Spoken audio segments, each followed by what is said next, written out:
We got it to the top 100, and then No, you didn't, Elon! I made a mistake and he died. Stop lying! How could you do this to me?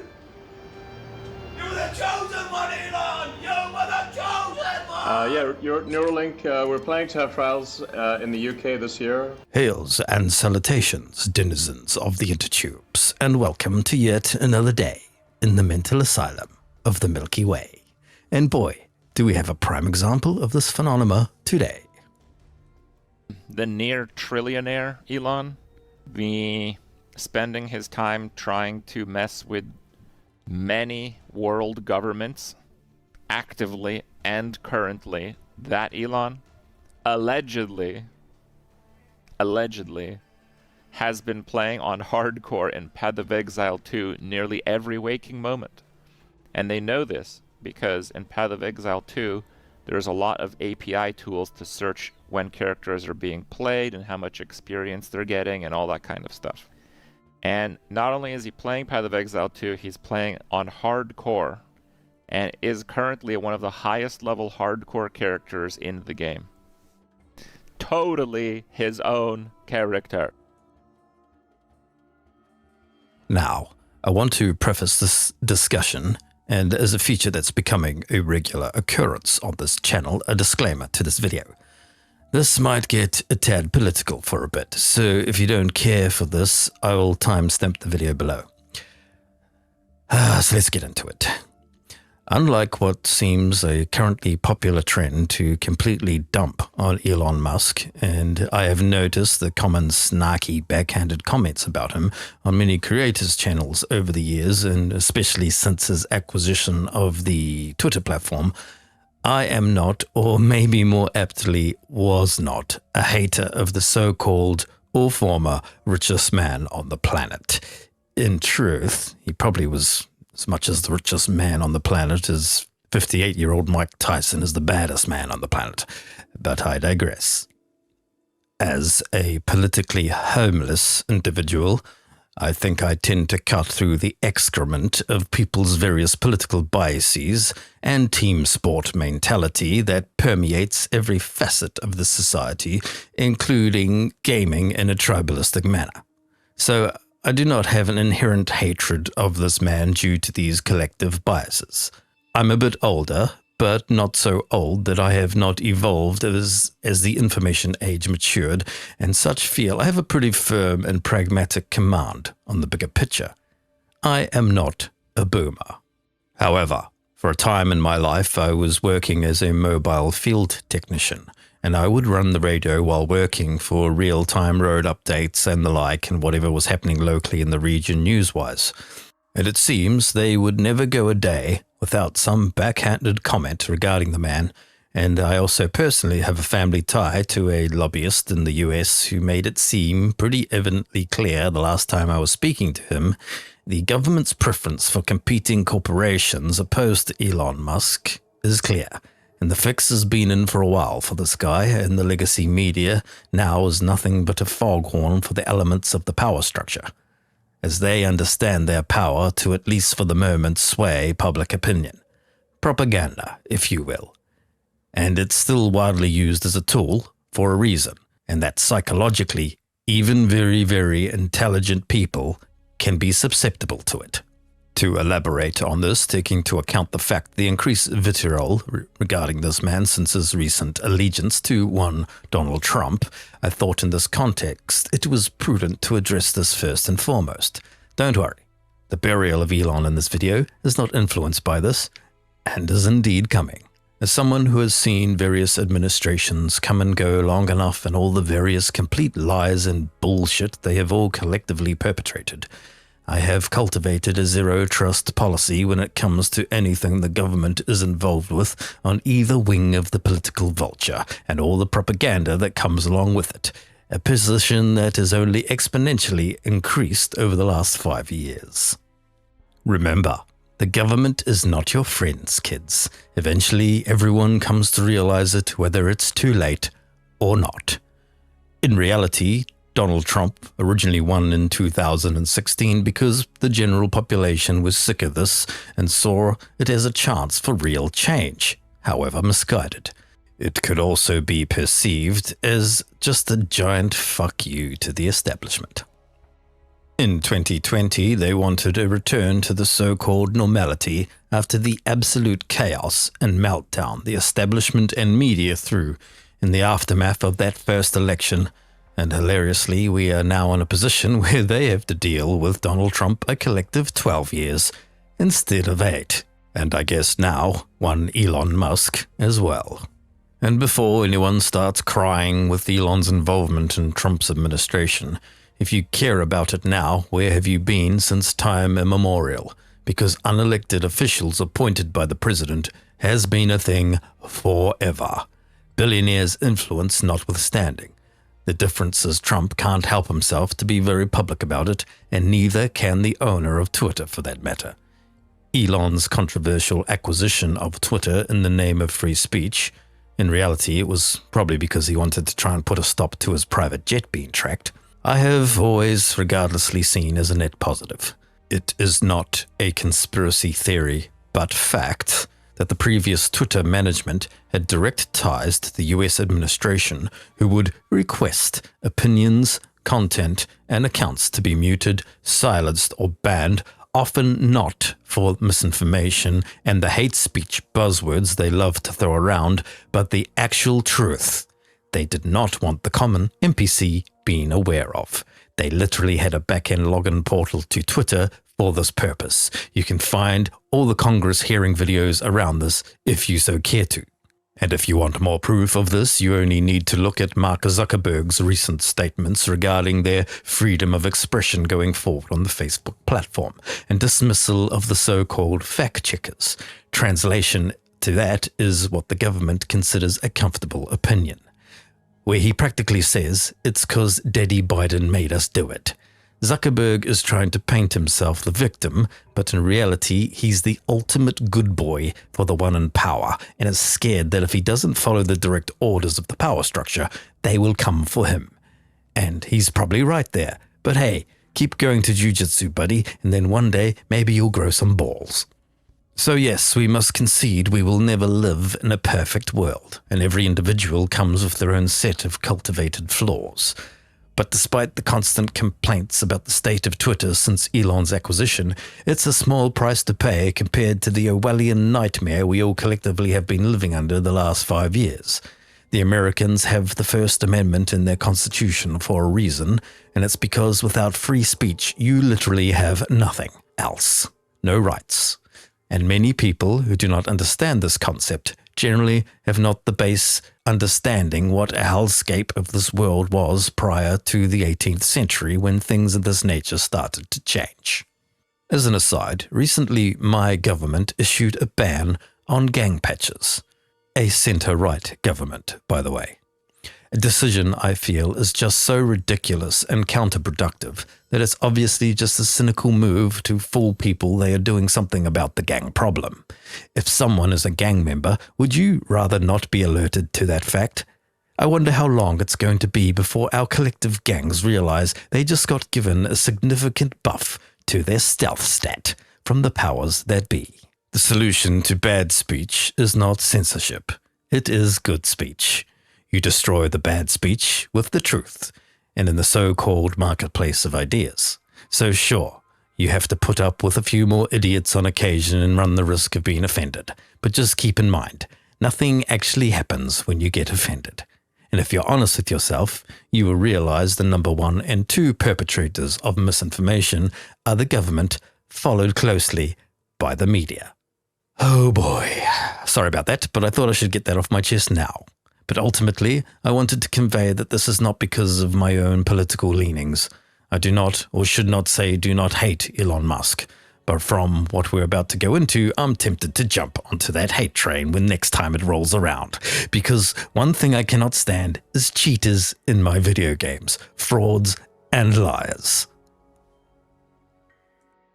Some time ago, Elon appeared on the Joe Rogan podcast where he claimed he was top of the leaderboards in Diablo 4. I assume this is for pit runs or something. When I was playing it seriously, they still didn't exist. At one point, I was, maybe one of the best Quake players in the world. You're actually like a world-class, incredible video game player. Yeah. The Paragon board and the build, you're also an innovator there. Yeah, I've played a lot of video games. You think about like StarCraft, any game where a lot of people are playing, to rise to the top, you have to be exceptional, period, as a human being. Yeah. There has to be something exceptional about you. Yeah. Are you in the top 20 in the world or the top 20? Wow, in Diablo. Yeah. Shooting rockets into space, making e-vehicles, starting a new department of the government. I actually let myself think maybe he actually is an alien, because there's just no way, unless he's paying people to do it for him, which obviously he's not. Despite my feelings about the game at this point, that is a feat indeed, and I always have a soft spot for famous people that admit to playing video games.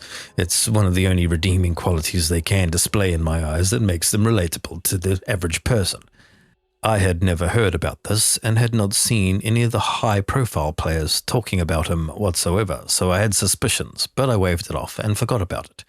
But then things started to stir on Twitter regarding his interest in the soon-to-drop Path of Exile 2. Having just completed my last ascendancy on my homebrew Warbringer in in-game maps. A few days ago, Elon streamed to the Twitter platform showing off his top-ranked hardcore monk, and well, all hell broke loose. Popular action RPG streamer Quinn jumped in on this, and hilarity ensued. What's that? Oh, yeah, and apparently the login data shows that he's playing from Asia, so he's also using a VPN to play through Asia while in the, not Asia parts of the world. It's grayed out. Oh, he's trying to do the map that's not in the chain. So if you're not familiar, you have to chain your maps. The ones that are green are completed. The ones that have a bright glow are the ones that you have to click on to do, which are connected to the green ones. So he apparently clicked on this a few times. He's not played this before, has he? I don't think he has played this. He's not played this game before, has he? Trade League, right? Elon's maps. Elon's map.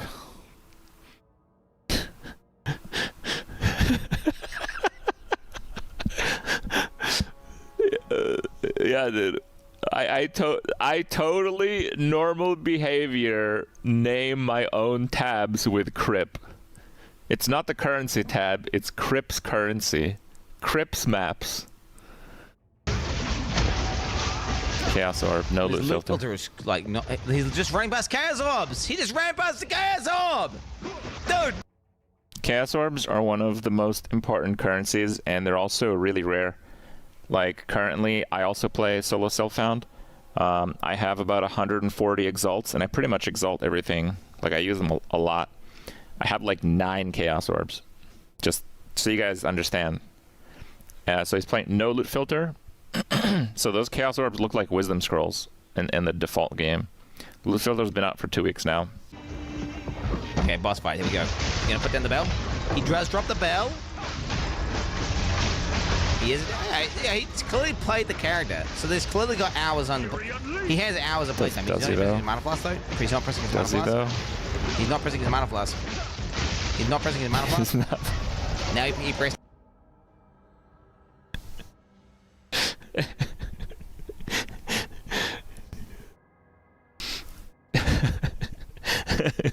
He's out of mana. He's auto-attacking. That's why the boss isn't dying. There, mana flask, easy. He does. That's the one thing he picks up his maps. Or he tries to. What's he gonna do? Oh, he's still clicking. Oh my god, that's not how you loot. That's... Dude, what is he doing with the map pickup? He's dragging him over, bro. What? No, dude, he's dragging his maps over. Quinn's losing it. Bro, is Joe Biden playing? What the fuck? At that point in the game, would have developed some like crazy good natural efficiencies in like getting a map, rolling a map, putting it in, going through, efficient pathing, efficient use of abilities, minimal time looting.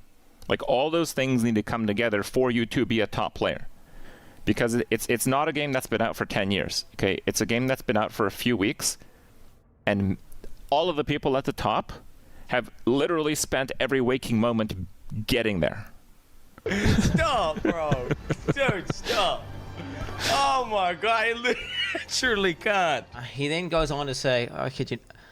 This is max difficulty on hardcore. If there's a way to get higher difficulty, I don't know what it is, but this is everything maxed out. Path of Exile has boss fights and endgame bosses, which are quote-unquote difficult battles, which Elon actually did do in one of his streams, where he just went into the endgame boss and died repeatedly to it. Maps are just farming. You go into maps and you farm them for loot and experience.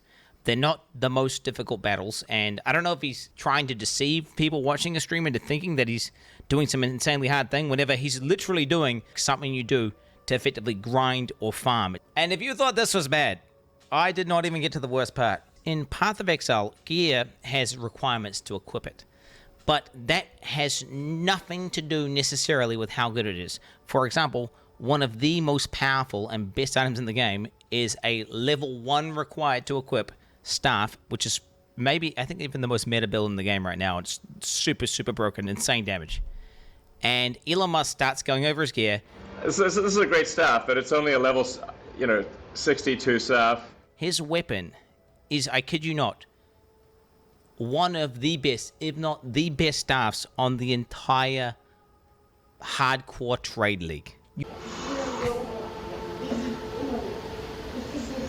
So, level 16, Waystone. There are 4 things there. 4 things. What are those things? God, dude. 4 things. It's 4 things, dude. So, this one You has are a real risk of not this dying. far in the game and calling it 4 things. Stop, bro. Dude, stop. Oh my god, I literally can't.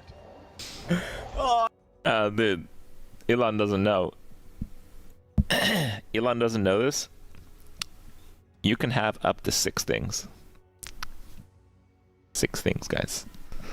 I've just never heard anyone call body armor in PoE a jacket, but it's a jacket with 6 things. Yeah, this is my jacket with 6 things that I use to do maps with 4 things. At least a level 75 jacket. Yeah. Yeah, tell us how bad the item that only drops from the highest difficulty of the hardest boss. Just tell us that it's only level 52. Did you find this at level 52? That's impressive. Okay, fine. It is pretty great gear. It's could be better, but it's pretty great. Attack speed, crit damage, crit bonus. Okay. Yeah, just, 200 divided with 2.7. It's like a surreal item. So you can see, like, this is... Describe it. This is a great staff, but it's only a level, 62 staff. Like, it's actually very hard to get equipment in hardcore. It's only a level 62 staff. So, this item here, it's advanced, it's not expert, which affects the base damage a little bit. But these, like, affixes are... I'd hate to say perfect, but they might be perfect. Okay, he clearly has no idea what he's talking about, right? Amulet level 61. That amulet doesn't look that good. Bro. That ring is crazy. Bro, if he says this ring is bad, bro, I swear to God, bro. He's only level 48.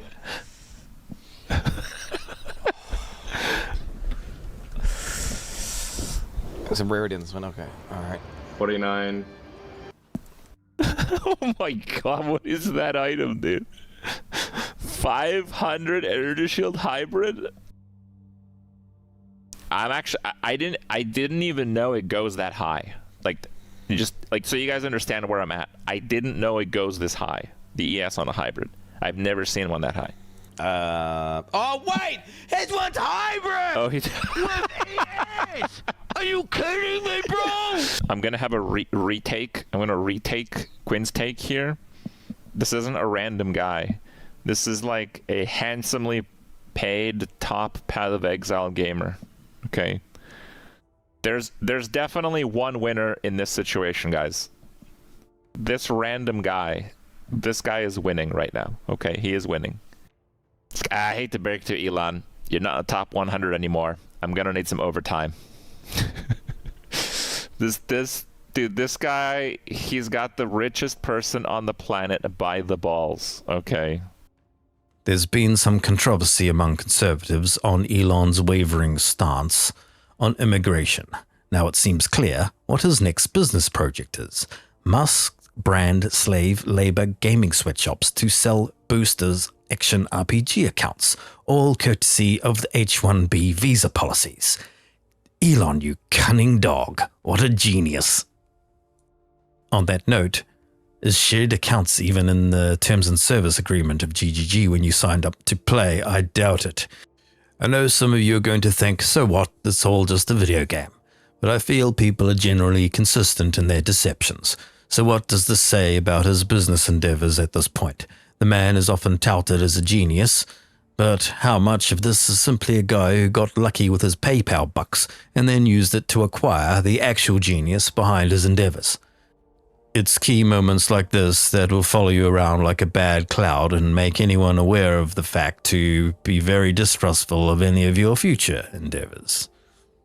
I think it's purely a question of ego. He obviously does like video games and wants to have the perception that he's good at them because he has to be good at everything.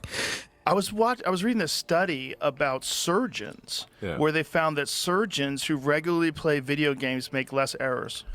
Well, I mean, video games require manual dexterity, so it makes sense. Completely makes sense. Actually, if somebody was like epic at video games, I'd say like their surgical skills can be very good, because in order to be good at video games, any kind of fast reaction video games. Look at this: 32% fewer errors, 24% faster, and scored 26% better overall than their non-player colleagues. Oh, I believe that for sure. That's incredible. Well, like that, you should be required in medical school to play video games. Don't you think? If somebody's like, I'm sorry, but what I find deeply hilarious about all of this is a lot of the D4 creators who have now been playing Path of Exile 2's early access did not seem to consider that he may never have even been legit in Diablo 4. Caprarian indicated that he thought his Diablo 4 gameplay was okay. They didn't really suspect anything and moved on. Yet, nigh on less than a minute into Elon's Path of Exile stream, everything just comes away at the seams. This is a prime example of the difference in the two games, and Elon is obviously just completely underestimating Path of Exile and looking at it through a Diablo 4 lens.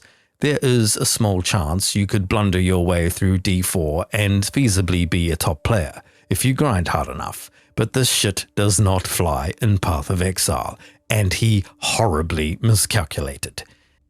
Anyway, my own thoughts on Path of Exile 2's early access are still to come after 120 hours and counting. It definitely has the makings of a fantastic game that Diablo 2 players have wanted, but it also definitely has a lot of work to be done before it comes out of early access, despite Elon's claim that GGG is sandbagging. No, Elon, there's still a lot to work on, and you would know this if you'd actually played the game. Thanks for watching, if indeed you still are, and sound off in the comments below. And always, haters are welcome, and this has been another Necropants rant. Ding ding ding ding ding ding ding.